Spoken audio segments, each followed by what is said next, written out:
telling you guys a little bit about what Saving Grace is and what things we do. I know a lot of you guys are probably familiar with it, but we go around. We have 5 refrigerated trucks, and what we do is we go around the city to different food vendors. We got about 56 food vendors, so different grocery stores, major restaurants, things like that.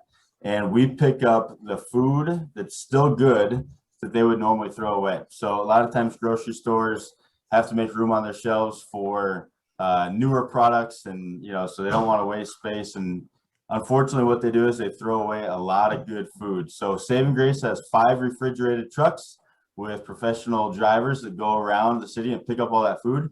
And in that same exact day, we deliver it out to nonprofits that are in need. So we have 42 partners that we deliver to same day. It's really nice because then we don't have to store a bunch of the food. We can just keep it in the trucks, deliver it, and then they can make the healthier foods for lunch and dinner that same day. So some of the things we like to do is we like to educate the public about food waste. Most people don't really realize that how much food is being thrown away. Almost 40% of all food is wasted. We also have 1 in 7 people are food insecure, so they may go up to 24 hours without a meal. So there's a lot of different things that we can do with this food that normally gets wasted. It's also really bad for the environment. When we throw food away from grocery stores and restaurants, it goes into the landfills just like your wood or your paper or your glass or your metal products and your trash would. So it's not like everybody's out there composting and recycling the food when they are throwing it away. So not only can we help people who are in need and these nonprofits, help them put food on the table and maybe save them some money for other needs that they have, like education and, rehabilitating some of their people that they serve and keeping their facilities clean and always updating their different services that they have. We can provide them food instead. And one of the other things that's also so great is we donate the perishable food. So it's the healthy stuff. So instead of Doritos and Pepsi and, some of the other things that are more commonly donated, we are able to get fruits and vegetables and dairy products and sources of protein into people's meals as well. So it's a really great thing. Since Beth started this nonprofit in 2013, we've been able to save almost 6 million pounds of food. And in 2020 alone, we were able to serve 1.3 million meals. So obviously during the pandemic, it is a huge need for every community out there, especially in Omaha. So we are incredibly proud of the work that everybody does in the organization, from the truck drivers to everybody who's putting together all the administrative work in the office every day and collecting all the food and setting up these partnerships and these educational type of opportunities for us. So that's a little bit about Saving Grace. I know a lot of you guys are probably familiar with it, but the superstar of this presentation today is Anna Curry. So she works at one of the places, the nonprofits that we partner with, and she is at Whispering Roots. She's a director of culinary and nutrition programming at Whispering Roots. Saving Grace began to deliver food at Whispering Roots in March, and we have delivered so far 535 pounds of fresh perishables to them, 280 pounds of that coming from produce alone. So the really good and healthy stuff. So Anna, I'm going to go ahead and toss it over to you. So let's see, I'm going to close this. So our goal today is to talk a little bit more about the dates on food, food labeling, what those things really mean, and really to take some of the mystery out of that, because most people really don't know what those dates mean or what they actually mean in terms of safety of food. So one thing I wanted to point out, there was a study in 2019 about food labels, and it said 84% of consumers discarded food near the package date at least some of the time, 84%. So that's a huge number. And among the date labels that they assessed, it was, if it said best if used by, that was the most frequently perceived as communicating quality. And then expires or used by was noted as, or most people assumed it communicated safety. And about a third of the participants incorrectly thought that date labeling was federally regulated. And about a quarter of those people were unsure, a quarter more were unsure. So really that shows that there is a lot of misinformation about dates and labels and what they really mean. So what is the truth? And really with the exception of baby formula. So baby formula is an exception to all of this. The date on there, if it's at the date, you should not purchase baby formula past the date. There is more safety information along with that. So that's the one exception to all the things we're going to talk about today. But there is really no federal law requiring any dates on food. So none of that dating is mandated or has any kind of association with safety. So really food date labels are just an estimate, and really they usually just tell us when something's going to be at its peak of quality and flavor, and they don't tell us when it's bad or unsafe to eat. It's really just not an exact science because there's so many different factors that play into when a food is going to spoil. Just depending on the product, the ingredients in it, if there's preservatives or how long something naturally lasts, temperature, if it's been stored improperly or the temperature's fluctuated, that can affect how long it lasts, whether it's open or not. So there's just so many things that affect it that it's just not an exact science. So I wanted to show and talk a little bit about some of the things we might see on a food label. Let me get to my slide here. Okay, so here's some examples, and I actually took these photos from my cupboard. I tried to find some of the different ones that different verbiage and different things here. So because it's not regulated, there's a lot of different things that the packages might say. And again, it's really just up to the manufacturer what they want to put on there. So a few different things you might see. One of them is used by, or it might say like expires. Those kind of typically fall under the same category. And really those just kind of indicate the last date recommended for the use of the product while it's at its peak quality. So again, this is not talking about safety, it is talking about quality. So if it says used by this date, that's just really telling you like the recommendation for the best quality. Again, infant formula is the exception, and it doesn't mean as soon as it hits that date that it's automatically bad and you should throw it away. But a lot of those things that say used by are items that may spoil a little quicker. So a lot of times it will tell you that maybe after that date, we should start to think about what to do with it. And we'll get more into depth with that here in a minute.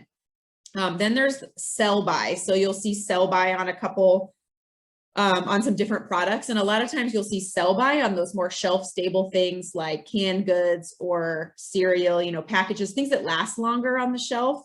And really that's mostly for the store. Those are for the grocery stores telling them that they need to sell it by that date. And really that's just keeping them rotating product through to make sure that they're clearing things off the shelf that have been there a long time and rotating in new product. So just because it says sell by, again, that doesn't indicate anything really for you at home on that you should use it by that date. A lot of things can last much longer than that sell by date.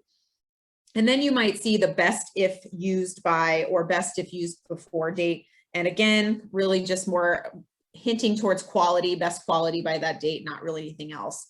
So a lot of different things you could see. And as you can see, there's different ways it's printed. It's printed on different sides of the boxes. So tons of different things you might see on different packages. All right, so I have a little challenge for you now that you have seen some examples and we've talked about it.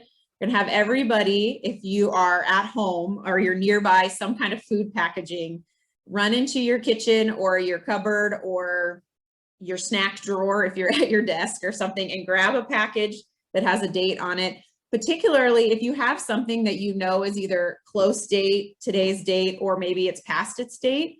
That would be interesting to grab. So try to focus on something that's close to the date. And if you want to grab it and just look at it, I'll give you a second to go run to your kitchen and grab a package.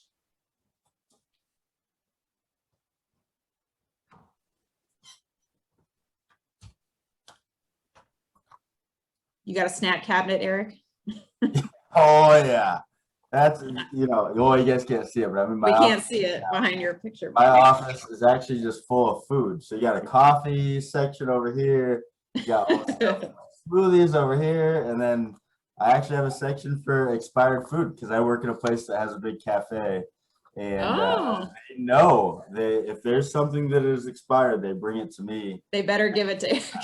I have an iron stomach, and they know that I don't care. And obviously, I teach them. I try to teach them as much as I can that you guys can eat this stuff as long as you check it and you figure it out. So Absolutely. got a lot of stuff. So you got a whole stash of past date food that you can use Right.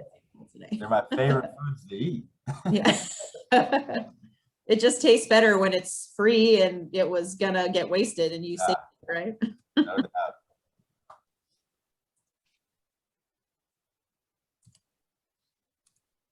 All right, looks like most people are back. All right, does anybody, maybe Eric, you can lead it off, but does anybody want to share their product and what the date is? And maybe if you have anything you're not sure about specifically or questions about it or anything like that. So Eric, you want to start with what you got? Yeah, I can share mine. So mine are protein bars. They got 180 calories in them, 220 grams of protein, and then barely any carbs. So only about 6 grams of carbs. But they have an expiration date on them of April 4th. I don't know if that's going to show up with the. Nope, that's going to mix in. I have an orange box. But the expiration is on April 4th, and there's 12 bars in here, and some of them I don't know if this is bad or good, but some of them I'll open up and there'll be a little bit of like mold or some kind of white little piece on it, and they're covered in chocolate, so they're very dark on the outside. But some will have a little bit of mold on them, and I'll usually cut that half off and I'll eat the other half. And then I open the bar up and there's no mold on it whatsoever. It's a big party here. You go for it. All right. So protein bars within a month, some of them have expired. Yeah. A month now. Anybody want to share? Oh, go ahead, Eric. Go ahead. What was it? It's June. It's 2 months old, but yeah, usually 2 months old now. Yeah. Anyone else want to share their product and if you found something that was past date or? I got one. Go ahead. So my in-laws constantly give me like canned goods that are expired and I never know whether to just throw them away or not. So this is just a can of like chicken broth. Wait, this way. The expired or what the date on the bottom is November 28th, 2019. Okay. So what are your? So I kind of just always assume, but I'm very interested to see. What do you assume? That it's good? Well, I always assume that if it's like 2-3 years past that date, that maybe not, but that's, that's why I'm here. So. All right. So we want to know what to do with canned goods that are years past the date. Anybody else have something similar or have anything else they want to share? I've got some cheese that has just a little white on it. Okay. And the date is it's not current. Let's just say that. It's past its date. Yeah. I'm with you, Tracy. I I pushed the envelope. Okay. And this is organic cooked beets they're vacuum sealed. And the date is, you saw it? Best by 8/29/2020. Okay. So we're a little ways past there. Just a little bit. I pushed the envelope. I'm okay. Yeah. And then in chat, there's a couple things. Okay, let's see here. All right, so we got an open salad dressing, Best by October 2019. So we're pushing 1.5 years on that dressing for the date, but best when used by. All right, we got riced cauliflower from almost coming up in August date, but still before the date. So, all right, anybody else have one they want to share?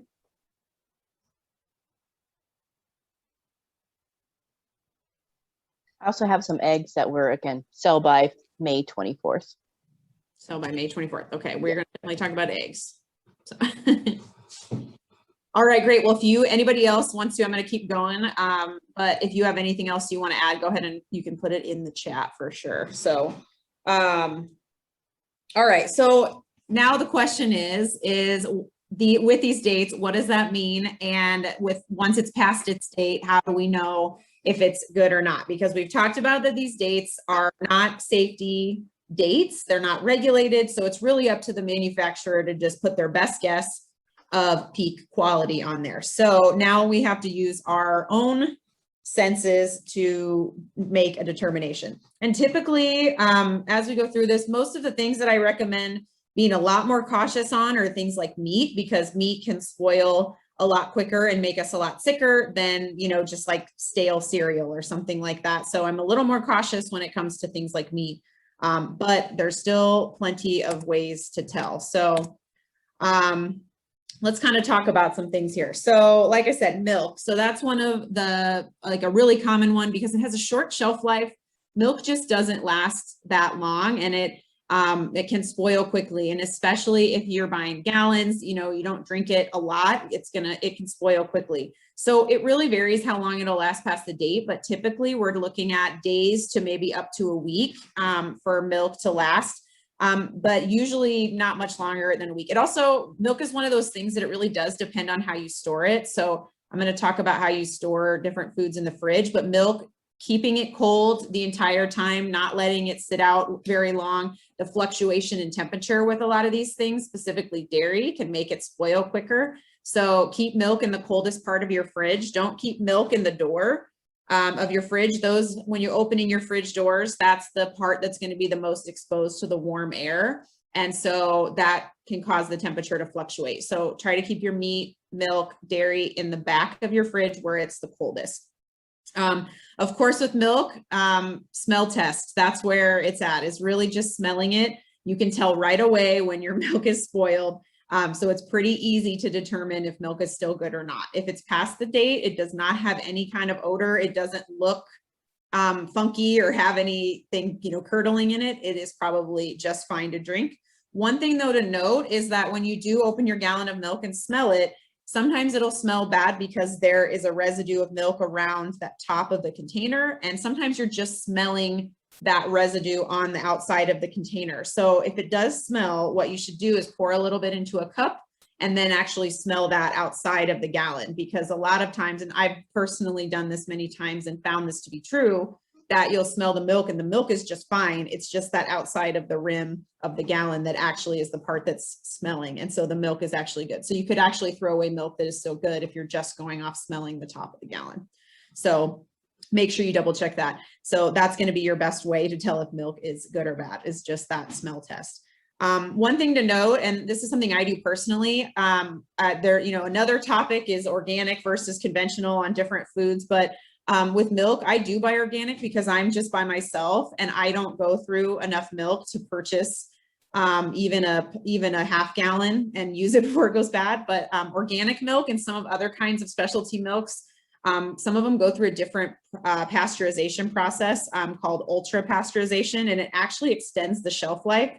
And unopened, it can last about 30 to 90 days. So if you ever notice, if you go to the grocery store and you look at the dates on the conventional milk, and then you look at the dates on the organic milk in those aseptic containers, like the cardboard ones, you'll see sometimes dates that are 2 months out from now. And so that's typically what I buy, just knowing I know I can't go through. It'll cost a little bit more, but I know for me, I'm not going to throw it away. I'm going to actually be able to use it before it hits the date versus spending less on the other one and then dumping half of it out anyways, because I can't use it. So that's just something to know. You can also freeze milk and use it in cooking or in smoothies or anything like that. Just think about freezing it in portions you can actually use. So instead of just shoving the whole gallon in there, how are you going to thaw that and get it out of there? Freeze it in something like an ice cube tray or in little containers in 1 cup portions or something like that. So you know you can pull out it just a little bit at a time to use. So along with dairy, cheese can last 2 to 4 weeks past the date. So Tracy said she has her block of cheese, but it's starting to have just a little bit of white spot on it. If it's hard cheese, like, you know, a block cheese, you can actually just cut that mold off and the rest of it will still be just fine to eat. So you really don't have to throw away an entire block of cheese just because it has a little mold on it. You can just cut it off and continue to use it. So that's just with hard or semi-hard cheeses. That does not apply to soft cheeses like feta or like brie. Those ones, the bacteria actually can get in through the whole thing. So if there is mold on something like a soft cheese, you want to throw that whole thing away. That doesn't apply when you can cut it off. So cheese also freezes, especially shredded cheese will freeze really well, and you can use that in cooking and casseroles and stuff. So if you have shredded cheese getting close to the date, you can throw that in the freezer. Yogurt, again, can last a couple weeks past the date. If it's unopened, even longer than that, several weeks, and yogurt will be just fine. Everything this applies to, once it's opened, you're going to shorten the shelf life because air has gotten in. So you always have a little bit more time when something's unopened than you do once it's opened.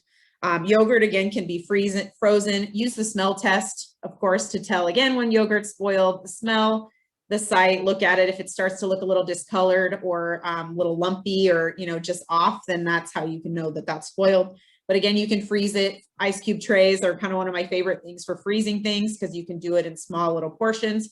Use those in smoothies or other, you know, when you're cooking, if it's plain yogurt or something like that. But you can definitely freeze that yogurt as well. Eggs. So eggs are one of those things that a lot of people get nervous about when the date is close, but those can last 3 to 5 weeks past the date on the container. So, and actually the older eggs that are, you know, maybe a week or two past the date are the best for hard boiling. Those are the best ones to hard boil because the shell will peel off a lot easier when they're a little bit older versus super, super fresh eggs are not as good for hard boiling for that reason. So use up your eggs within 3 to 5 weeks, but they last plenty long. So hopefully that's plenty of time to go through a dozen eggs. But again, you can freeze eggs. You can freeze almost anything. And eggs, you'd want to crack them out of the shell, go ahead and whisk them together to mix the white and the yolk together, and you can freeze them that way. Freeze them in, again, portions that you can use. So if you have cooking for your family and you usually do 6 eggs, you know, do 6 eggs in a container and freeze it that way. You can also separate the eggs and the whites and whisk those up and freeze them separately if you feel like you might want to do anything separate with them. But in general, just crack the eggs, whisk them together and put them in the freezer.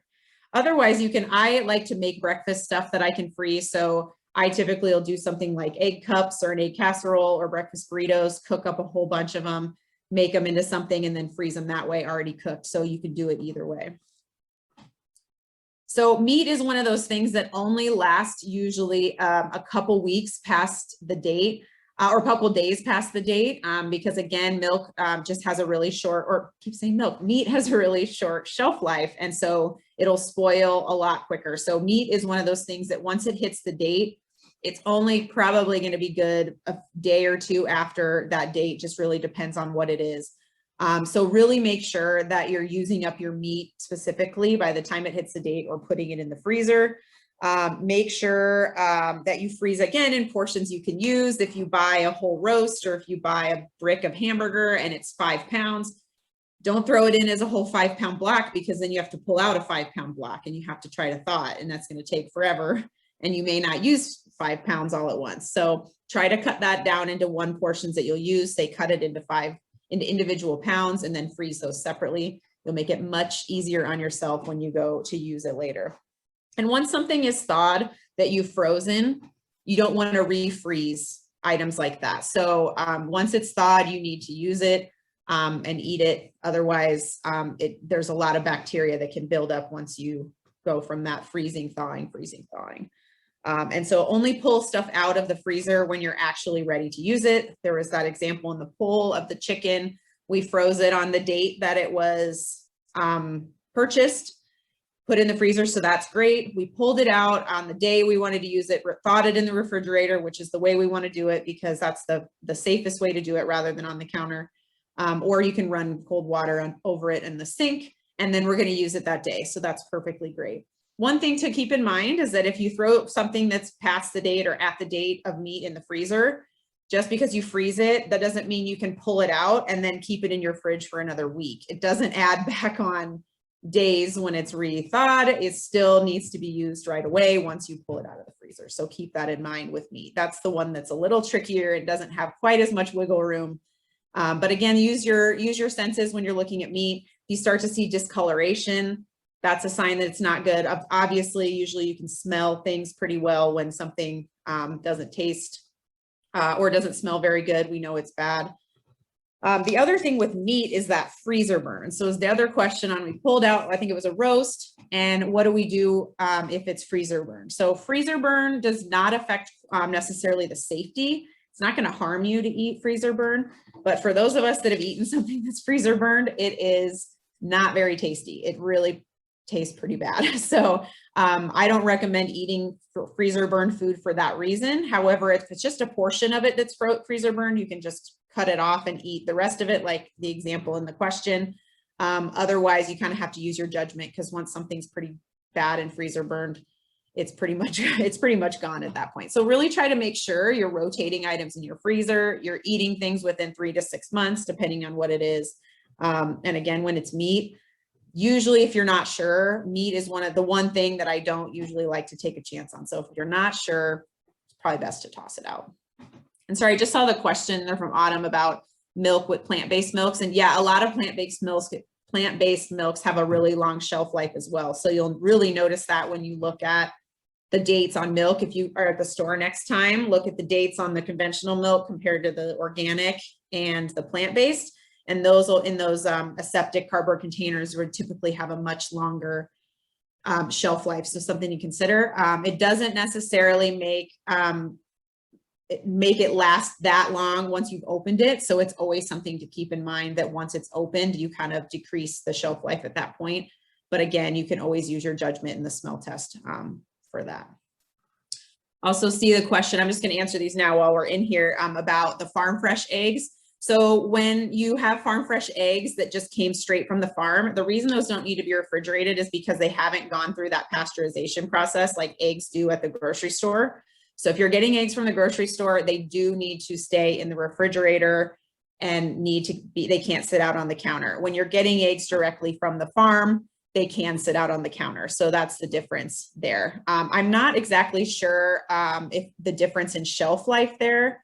Of course, you know, with our food system, we pasteurize most things for food safety. So farm eggs that come from the farm have not gone through that same process. So there's always a risk there, and same with raw milk and things like that. But you do not need to refrigerate eggs if you get them directly from a farmer or something like that. So, and yeah, same with fish and shellfish kind of as meat. Yep, same thing. The date is going to be pretty close. You can freeze it and thaw it in the refrigerator. Yep, they basically, if it's raw meat, that basically raw meat, fish, chicken, beef, all the same kind of rules apply, and they all have a high risk for bacteria growth and for foodborne illness when not cared for, not used properly, not stored properly.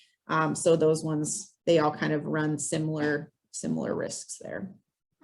Thank you for the questions. I appreciate that. Okay, so then just kind of moving past, those are all the biggest ones there that are refrigerated items. But of course, you know, there's all the items in our pantry too. So we have like all things like cereal, chips, pasta. Most of those are going to be months past the date. And typically, again, it's going to come down to more quality and just taste rather than food safety. Most of those items aren't going to spoil or get moldy, but maybe they'll just get kind of stale. So usually just taste test is the best. And, you know, you can kind of tell when something's stale and you don't really want to eat it. It's not going to harm you, but it is going to maybe not taste the best. One thing to note with that is that anything that has fat or oils in it, so say you have a cereal with nuts or just like a bag of nuts, those oils in there can go rancid. And so you may have those things spoil quicker, and you can tell when you smell or you bite into a nut that's gone rancid, you can taste it for sure. So those are things to watch a little bit more, things that have those oils in them that will cause them to spoil a little bit more. Just make sure you're storing them in a really cool, dry place. Keep them really well sealed. Use a clip on your bags or buy the plastic containers that have the sealable lids so that you can make sure that they get their longest life out of them without having that air exposure. And then condiments. So like the salad dressing in the fridge way past the date. I'm one that tends to keep things like, especially salad dressings, like way past the date. Again, after a year or so, probably want to look at it and see if it still looks good, smells good, tastes good. But a lot of those things can last. Yeah, like it depends on what it is, because a lot of those have a lot of preservatives in them. Some are natural preservatives like vinegar or salt or sugar. Those are natural preservatives that help things last longer, not just artificial preservatives. So it really just kind of depends, but things like mustard are going to last like a really long time because it's basically just salt and vinegar and some seasonings. But like mayonnaise-based things are going to spoil a lot quicker. And so it's really just, again, using your judgment call. If it's past a year on the date, I would probably at that point think about getting rid of it, but not necessarily, especially again, for those things like mustard that are probably going to be fine. So again, it's a judgment call, taste, smell, and really deciding there. And then produce, I'm going to move to the next slide, but produce, again, it's really going to vary. And dates on produce, the only things you really see dates on are the packaged stuff. A lot of those are the things that'll spoil quicker, like greens, like salads, mushrooms, pre-cut items. And so those are going to last not as long as some of your other items anyways. But produce, the dates are really irrelevant, and really you can tell when produce is going bad and getting moldy or getting soft. So those are the things that you really, again, dates don't really mean much on produce. They give you an idea of how long it's going to last, but. So I picked a few of my favorite tips here on storage for produce. I have a link to a couple other resources I'll share in these slides later, because I could talk about this stuff for hours and hours, but we only have an hour today. So I wanted to hone in on some of my favorites here, and then we'll give you a link to a ton of other storage tips for other fruits and vegetables. So first of all, celery, and this was one of the questions that we threw in the poll. But one tip for storing celery is actually to take it out of the plastic bag. You get it in and wrap it in foil, and then put it in the crisper drawer. So this can help really maintain the crispness and the freshness of celery for weeks. So that's a good tip there. One thing too is if your celery's, and this works for carrots too, if it's starting to get a little bit limp, slice it up, and whether it's in carrot sticks or celery sticks, and drop it in ice water until it'll start to firm back up. And then you can actually get a little bit more life out of your carrots and celery by dunking them in ice water for a little bit. So that's a good way to bring those back to life. And then, so sometimes the bag that celery comes in, it traps gas in there, and it'll help it makes them go bad faster. So pull it out of the bag and put it in foil.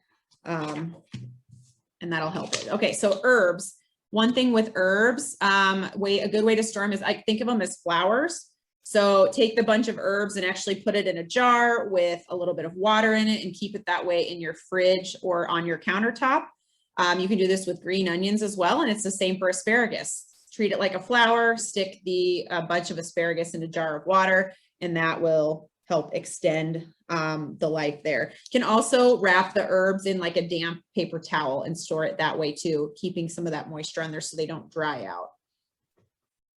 Berries. So berries are, one of those things that are very sensitive. I read one of the resources I'll share with you talked about rinsing berries in a vinegar and water mixture, and that would actually extend their life quite a bit. I haven't tried it, so I didn't want to like officially promote that today, but it's something worth trying, and maybe I'll have to try it. But one thing you can do with berries is to actually take them out of the container that they come in and put them in a bigger container. A lot of times, because they're so crammed in that little container, it actually promotes more mold growth in there, so they can spoil quicker. So dump them in a bigger container with a paper towel and let them breathe a little bit more, and that can help them. Looks like Autumn said she did try the vinegar rinse and it worked. So that's good to know. So I want to try that. Lettuce. Another tip was actually berries, besides if you do the vinegar rinse, you don't want to wash them right away. That water helps promote mold growth. So you want to wait and wash all your berries when you're going to use them, typically to keep them fresh longer. And if you do the vinegar one, I did see a tip that make sure if you wash them in that vinegar solution that you let them dry completely and then store them, because again, any little bit of moisture will promote that mold growth in there. Lettuce. So if you have a salad spinner, you can actually like bring it home, wash your lettuce, and actually store it in that salad spinner in the fridge. Just having the salad spinner washing it, and it'll help dry it out by spinning it. But then it kind of said just that little bit of moisture in the bottom that will sit in the bottom of the salad spinner will actually help keep it from drying out, but it doesn't sit on the lettuce and actually help it mold. So that's a great way to store your lettuce, is just in your salad spinner in the fridge if you have room for it. And then tomatoes and avocados, those are things that like to stay out on the counter. That'll help them get to their ripest state. When you put them in the fridge, that's going to stop the ripening process. And so if it's not quite ripe yet, you're not really ever going to get that really good tomato or avocado that you want. So leave them on the counter, plenty of air circulation. And then once they're at their super ripe stage and you want to like prolong it a little longer, then you can stick them in the fridge. And avocados can actually go in the freezer. I think I saw something in the chat about avocados as well.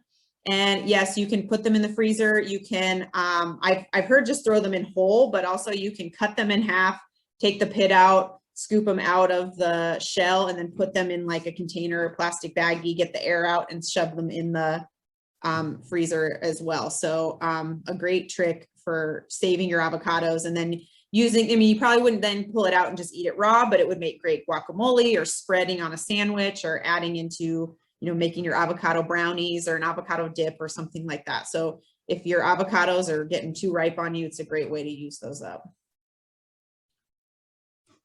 Let's see, Michaela was asking about, yeah, the float test for eggs, that does work. I did not mention that, but yeah, you can definitely use the float test too. But a lot of times if you just crack one open with an egg, you can tell too if it's not good. So, all right, let's see the next one. So here I said I was going to talk a little bit about, oops.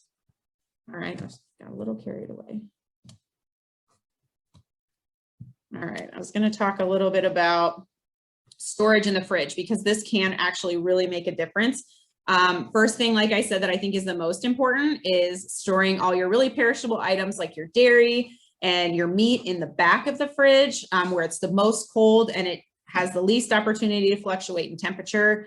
And the other thing, for food safety purposes, try to store your meat on the lower part of your fridge, because we don't want the juices from the meat dripping onto other items. So make sure that your meat items are nicely sealed as well, so that you don't have any kind of leakage. So if you need to put them in another container or on a plate, make sure you're storing those in a way that is going to be safe. Keep the door is a great place for all your condiments and things that aren't so sensitive, because again, that temperature fluctuation. So keep like your mayonnaise, mustard, salad dressings, pickles, those things like that in your door. And then for your drawers, thinking about that humidity level, there's some foods that like a high humidity, some that want low humidity. And so, keeping one drawer for those low humidity items and the other drawer for the high humidity items. And this gives kind of a good example on this chart, which I actually really like. On some of the high humidity ones are like carrots, your leafy greens, broccoli, asparagus, cabbage. And then your low humidity ones are apples, pears, grapes, mushrooms, things like that. So, and you'll get these slides after the presentation, so you don't have to feel like you need to like memorize this or anything right now. Let's see what else. And then also thinking about what things you store together. So this ethylene gas that it talks about here on the right-hand side, some of our fruits and vegetables emit this gas that can promote ripening in other foods. So those are some things we want to store away from other things that can ripen quickly. So things like those apples, bananas, kiwis, tomatoes, and avocados, we want to keep those away from our other fruits and vegetables, because the gases that are released off like the apples can actually promote spoilage in our other fruits and vegetables. So try to keep those either sealed in a or loosely tied, not sealed bag, but a loosely tied bag, or on the counter, or just in a separate drawer, so that you know that they're separate and you don't have to worry about that. So to kind of wrap it up, some of my tips on how to also use up that food that's about to go bad and how to make sure you're wasting less. So first of all, every time you go to the fridge, kind of take a little look, think about what you have that might need to be used up and what might be close dates. Also think about grocery stores do this, but first in, first out. If you've ever worked in food service, or a grocery store or anything, you've learned what first in, first out means. Always rotating foods, and whatever came in first needs to go out first. Super important, and it should be something we do at home too. So thinking about moving something to the front of the fridge that needs to be used. Thinking about if you buy a new box of pasta because you're low, put it in the back, and making sure that the one you need to use first is pulled up to the front. So always rotating things to make sure that items don't get buried in your freezer. I know that's my hardest thing, is I preserve everything and freeze everything, and then I got to make sure I'm actually going through and use all of it. So make sure you're rotating. Menu plan. So I could do a whole nother presentation on menu planning, but menu planning is one of those things that can really help you eliminate or reduce your waste, because you know you have a plan for everything for the week. So before you go grocery shopping, really writing out a plan of what you want to have that week, and planning around what you already have. So when I teach menu planning in some of our classes, we really talk about, before you even start on your menu plan, go through and make a list of what's in your fridge or freezer that you need to use, and plan your menu around that. So knowing you have a bunch of ground beef in your freezer, you're going to make sure you plan that into your meals for the week. Plus it's stuff you don't have to buy. So it actually is going to save you money that week on your groceries. So try to make sure you're really using items that you have to plan your menu. And then of course the freezer can be your best friend. Like I said, I don't like to waste anything, so I freeze everything. But think about what's about to go bad, your produce. Do you have a pepper that's kind of getting wrinkly and a little soft? Instead of don't throw it away, it's not moldy, just chop it up and throw it in the freezer, and then you can use it later when you need it, if you know you're not going to use it before it actually does get moldy. I also, one of the things I like to do is and I learned this from another dietitian friend of me many years ago, and it always stuck with me. But keeping just a Ziploc bag or a container or something in your freezer and just throwing all your kind of veggie scraps in it. So if you think about at the end of dinner, we have a little bit of corn left. That's not really enough for another meal, but you don't want to throw it away. Throw that in this bag. I have a half of an onion left. I have this pepper that's, gonna go bad. Start just throwing all of that in a bag or a container. And once that container's full, use that to make a vegetable soup or add it to your casserole or something like that. And then you just have this bag of kind of miscellaneous vegetables that you can use for something later, because each individual portion maybe wasn't that much, but together it's now enough to make a full meal. Same with fruit. You can do that and make smoothies and things like that. Just have a bag of mixed fruit. If you're chopping up a few strawberries that are left, or you got a half a container of blueberries, just start throwing all that in there and using that for smoothies or desserts or something later. So that was always a good tip I learned from my other dietitian friend. So really consider about buying in bulk. I think especially, like, who doesn't love Costco, right? Like, we all love Costco. I am one person that lives alone, and I love going to Costco because it's just so fun. But most of us don't need that much in bulk, right? Unless we have a big family or certain items that we can really go through. We really get fixated on, it's such a good deal, I can buy this whole thing, and I just can't pass it up. But if we're buying it and throwing it away, are we really saving any money there? So really considering on when. I do recommend buying in bulk when you can save money. If you can use it, that's a great way to save money, but not if we're throwing it away. So really try to think when you're at Costco or at the grocery store, do I need this in bulk? And especially when it comes to the produce section. So do I really need this giant box of strawberries? Am I going to be able to go through it? Maybe some people can, but others cannot. So really, really think about that, or think about, am I going to eat some of it fresh and really be able to freeze it before it goes bad? So really, really double check and double think about buying things in bulk and deciding if you need to. Also things like for me, yogurt, I can't use a big container of yogurt in time, even though it's a better deal. So I'll buy the individual containers and just open one at a time and use those, even with plain yogurt that I can use for other things. So those are more expensive per item, but I could buy the big one and throw half of it away, or just buy a couple of those smaller ones. And then think about shopping more often for the fresh stuff if you can. I mean, a lot of us too get to where some families only go to the grocery store once a month, or every 2 weeks, and we're all busy. And so it is hard to shop more often. But getting into that mentality of just stopping by the store for the fresher items, if you have time, can really help you reduce your waste there too. So thinking about just buying your produce and maybe your meat just once or twice a week, instead of stocking up on all of that all at once, and getting to more than you can go through in that amount of time. So going to the store a little more often. When you're at the grocery store, try to go for the meat, dairy, cold items, freezer items last, so they spend the least amount of time out of the fridge and freezer as possible. Again, I kind of talked about that temperature fluctuation can encourage spoiling. So try to make sure you're grabbing those things last, and then getting them right in the fridge or freezer when you get home as close as possible. Think about looking at the dates when you're purchasing things. So making sure that if it has a date, can you use it by that date?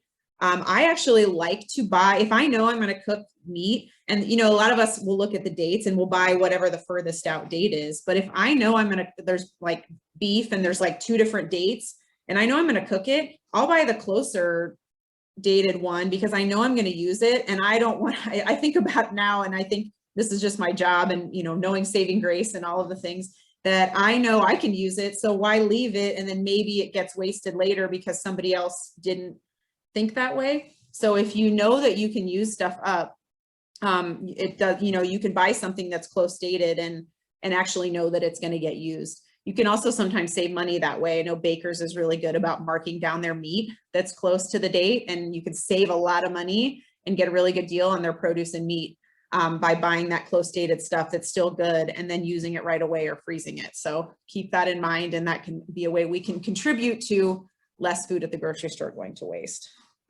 And then think about storing foods correctly. I'm going to actually, again, one of those resources I'm going to share talks about storage of food. So like what should go in the fridge, what should go on the counter, and storing things properly rather than just like throwing it in the cupboard can help extend the life on a lot of items as well.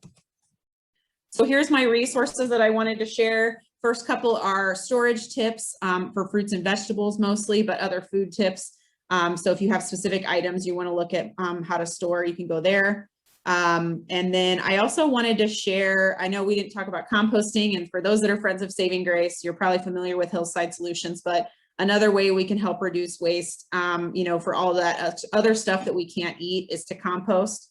And so we can compost our scraps, we can compost any food that's spoiled, our moldy fruits and vegetables, and Hillside Solution has a compost club for people to do at home, and they have drop sites all over the city. So you can save your scraps and go drop them at any one of their drop sites. Whispering Roots is one of those drop sites, and we do compost at our kitchen, which is really awesome. So I'm a big fan of composting as well, just to reduce that extra layer of reducing the waste there and turning it into good, nutritious soil.